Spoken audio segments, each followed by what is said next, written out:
그리고 러시아와 우크라이나 전쟁으로 이제 에너지 안보에 대한 이 중요성이 굉장히 커지고 있는 상황인 것 같은데요. 이 원자력 그리고 SMR, 소형 원전 네. 관련주에 대한 관심도 덩달아서 커지고 있는 것 같아요. 그리고 원장님 강의를 이렇게 듣다 보니 SMR 그리고 ISMR 이런 내용을 설명을 해주셨는데요. 좀 더 자세한 설명을 듣고 싶어요. 전 ASMR은 잘 아는데요. ISMR은 많이 들어보지는 못해서요. SMR 관련주가 또 뭐가 있는지 궁금합니다. 저기 SMR이 소형 모듈 네, 원전이잖아요. 그 I가 붙은 거는 이노베이션이야. 아, 혁신형 소형 모듈 원전. 뭐 그 차이니까 네. 같은 겁니다. 같은 거. 단지 사이즈가 좀 더 작은 거다. 이렇게 생각하면 될 것 같고요. 전력을 생산을 하는 방법은 이제 물을 끓여서 전기를 발생시켜서 터빈을 돌려서 전기를 생산하는 방법이 있고, 풍력 발전 있죠. 물이 막 풍력 발전을 해서 큰 날개가 돌아가면서 터빈을 돌려서 전력을 발생시키는 방법이 있고, 태양광도 있죠. 태양광 패널을 깔아서 그 열로 이제 그 전력을 생산하는 방법이 있고, 수력 발전도 있잖아요. 그래서 여러 가지 방법들이 있는데, 일단 물을 끓이는 방법 중에 석탄을 떼는 방법, 천연가스를 떼는 방법, 원유를 떼는 방법, 뭐 이런 것들이 있을 수 있고요. 그 다음에 원자력을 열을 발생시켜서 물을 끓이는 방법이 있겠죠. 근데 이제 탄소는 지금 탄소 배출 때문에 우리나라 지구가 막 문제잖아요. 뭐 지구 온난화도 네. 굉장히 네. 많이 일어나고 있고, 실제로 기후 변동도 엄청나게 이상하잖아요. 그런 일이 있으니까 탄소 배출을 많이 하고 있는 석탄이나 이런 화석 연료는 가급적 배제하고, 천연가스는 그나마 좀 탄소 배출이 적다고 하는데 가격이 너무 비싸요. 네. 비효율적이고, 그다음에 풍력은 요즘 기후 변화 때문에 바람이 안 분다고 하더라고요.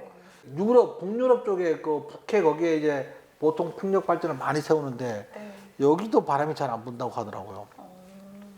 그다음에 유럽 전체 수력 발전이 됐는데, 요번에 작년인가 최근 뭐 50년 만에 가뭄 뭐 이래가지고 바닥이 말라서 댐이 수력 발전을 또 안 되는 거예요.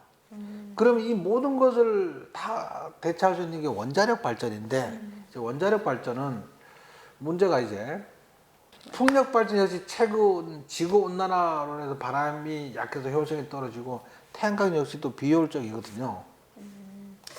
그럼 결국 가장 효율적인 것은 이제 원자력 예. 발전일 것 같은데요. 근데 원자력 발전은 핵 폐기물 처리나 방사능 누출 위험 이런 굉장히 위험한 안전성 문제가 되게 대두되고 있잖아요. 예, 맞아요. 근데 그럼에도 불구하고 지금 많은 나라들이 원자력 발전에 매달리고 있어요. 실제로 원전 폐기 정책을 추진했던 독일도 다시 새로운 원자력 발전을 세우고 있어요. 그게 다른 대안 또 그 어떤 것보다 좀 효율적인 것 때문에 그러긴 한데, 유럽연합 전체에서도 원자력을 이제 그린 텍소노미에 포함시키기도 했거든요. 이제 그린 텍소노미는 어떤 경제 활동하는데 이게 친환경적이냐 아니냐를 결정하는 걸 얘기하는 거예요. 그래서 결국은 원자력 발전을 그린 텍소노미에 포함시켰다는 거는 친환경 쪽으로 보는 거죠. 근데 원자력 항공모함이 있는데 네. 무려 20년 동안 추가 연료 주입 없이 운행이 가능하다는 거 혹시 아세요? 20년이나요? 예. 그게 가능한가요? 항공모함에 네. 소형 원자로 2개를 싣고 여기서 전력을 생산해서 이제 항공모함 운행을 하는 건데, 이걸로 창안한 게 요즘 나오는 그 SMR 소형 원자로예요. 그래서 소형 원자로의 정확한 명칭은 소형 모듈 원자로, 그래서 SMR이라고 불리는데, 전기 출력을 300메가와트 이하의 원자로를 주로 말을 해요. 네.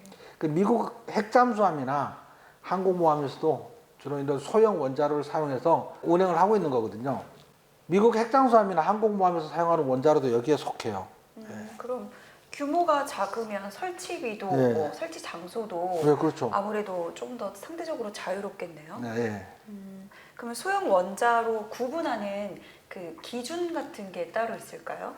우선 이제 작은 사이즈가 가장 큰 장점이고, 네. 이제 기존 대형 원전 대비 평균 10분의 1이나 또는 20분의 1 수준의 작은 사이즈 덕분에 설치도 용이하고, 구조물을 싣고 가서 땅도 좁은 땅만 필요하고 뭐 이런 거죠. 그다음에 비용도 저렴하게 들고 그러니까 300메가와트 이하의 전력을 생산하는 같은 거를 소형 원자로 하고 그다음에 기존 원자로에 비교하면 기존 원자로 대비 비용이 이제 50% 이상 싸게 든다는 거죠. 생산 단가도 굉장히 적게 들어요. 그다음에 대형 원자로는 냉각수가 많이 필요하기 때문에 해안가나 호숫가, 강변에 주로 설치해야 되는데 소형 원자로는 큰 물이 냉각수가 많이 필요하지 않고 조금만 필요하기 때문에 어디든지 설치할 수 있다는 거죠. 그런데 SMR보다 더 설치가 용이한 게 예. 혁신형 소형 모듈 원자, 그러니까 즉 ISMR이라는 거잖아요. 예.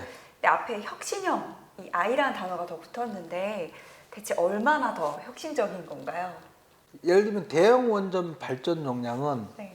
1000메가와트인데 소형 원자로는 300메가와트 이하의 작은 원자로를 말한다고 해요. 근데 혁신형 원자로는 모듈당 170메가와트.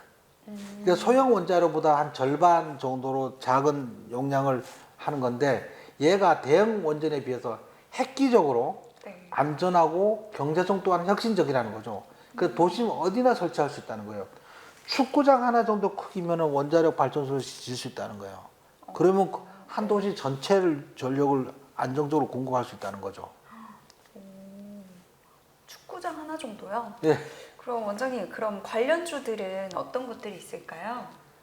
뭐 사실 소형 원자로 관련주들이 한때 2년 전인가 1년 전인가 한때 막 붐이 일어서 굉장히 많이 올랐던 적이 있어요.